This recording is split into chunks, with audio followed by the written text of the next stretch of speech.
Allez avec les grands, passer 10 minutes avec eux, tu ne vas jamais entendre des choses négatives.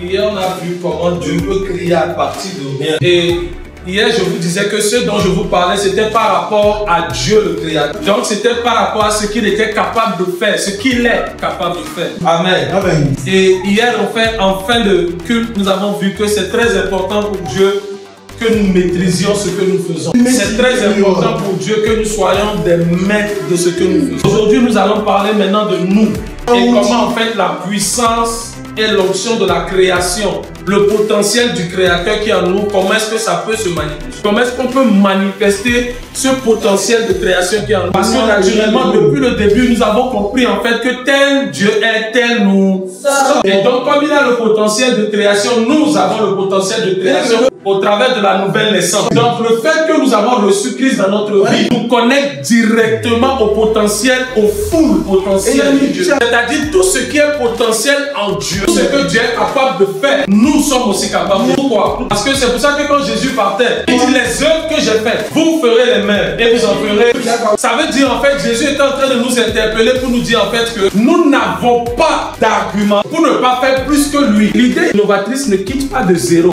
Un jour, tu seras là en train de méditer la parole et Dieu va te dire, et Dieu peut te dire, regarde la chaussette là. Est-ce que tu sais que si tu prends cette chaussette et tu la revends à tel et que tu trouves un contrat de tel, tu pourras devenir tel. Et lorsque tu te lances dedans, Dieu vient de te donner une sagesse qui t'appartient à toi et tu deviens innovateur. Tu n'es pas créateur, tu es innovateur. Quelque chose qui est déjà là et tu ajoutes à ça. Dieu te donne une idée par rapport à quelque chose. Et cette idée là, quand tu vas la manifester, elle devient une sagesse à toi seul. Et donc maintenant, elle te révèle à ton monde une idée innovatrice.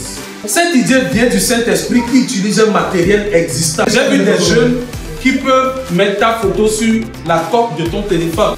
C'est une idée innovatrice. J'ai vu des gens mettre ta photo dans une montre. Ça, ce sont des idées. L'idée ne vient pas de lui. C'est-à-dire, la montre était déjà là. Maintenant, le Saint-Esprit va t'emmener à avoir une idée par rapport à ça. Dieu maintenant donne une sagesse à Jacob. Il lui dit, prends maintenant un bois. Il faut que tu fasses à ce que le blanc qui est dans le bois se fasse boire. Mets ça dans l'eau. Comme ça, lorsque les brebis vont venir boire, ils vont rentrer en chaleur, ils vont produire exactement ce qu'ils voient. Donc, la Bible nous dit en fait que les brebis qui venaient boire en ce temps, quand ils voyaient et ils rentraient directement en chaleur, ce qu'ils donnaient directement, c'était des animaux qui avaient les taches. Parce qu'auparavant, Jacob avait fait un contrat avec son oncle. Mais ça là, ce n'est pas une idée appropriée à Jacob. Je vais vous donner tout ça.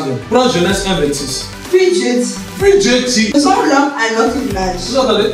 Donc Dieu emmène ici la loi de la reproduction imagée. Ça existait bien avant Jacob. Et ici maintenant, il lui ramène ça et adapte ça au type de choses dans lesquelles il passe. Faisons l'homme à notre image. Depuis le jour là, tu vas voir que toute personne qui met au monde un enfant, l'enfant a l'image de Maintenant Dieu réadapte ça à Jacob. On lui dit, toi maintenant ce que tu vas faire, utilise ça. Et maintenant, non, par rapport à la situation. Vous savez que c'est en 2019 qu'il y a beaucoup de personnes qui se sont enrichies. Il y a la fortune des gens, c'était en 2019 à cause du Covid. La majorité des humoristes sur TikTok, là, c'est en 2019.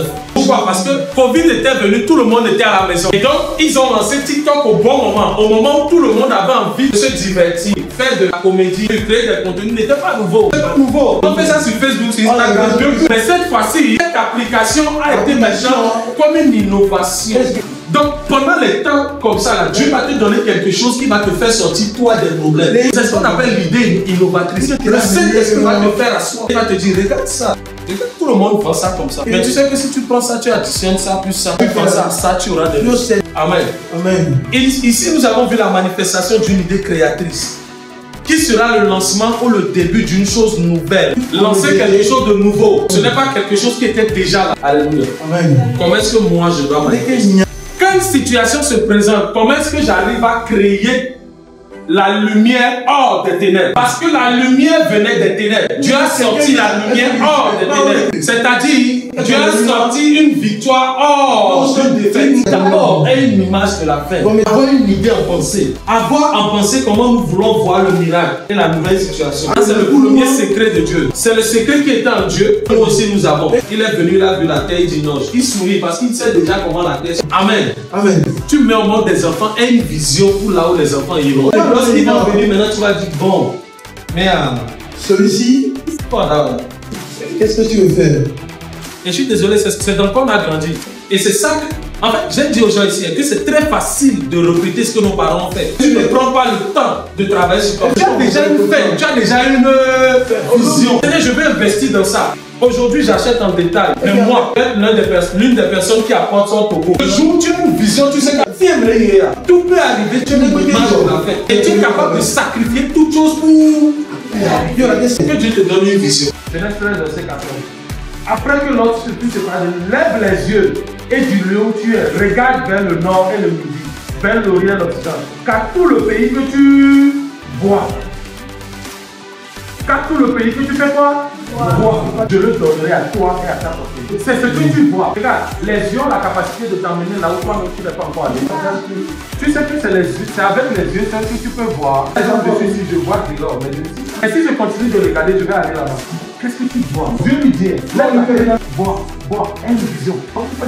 Arrête de rêver petit. Arrête de rêver quoi? Petit. Rêve grand. Je vais voir grand. Je serai grand. Ce pays va entendre parler. La vie ne peut pas terminer comme ça. Allez avec les grands. Passez 10 minutes avec eux. Tu ne vas jamais entendre des choses négatives. Parce que ce qu'ils voient, c'est ce qu'ils proclament. Et ça là, ce n'est pas une affaire de chrétien ou musulman. C'est pas tout. Tu ne peux pas être au-dessus de ce que tu as vu, ce que tu as proclamé. Ce qui arrive à quelqu'un, c'est ce que quelqu'un a déjà dit.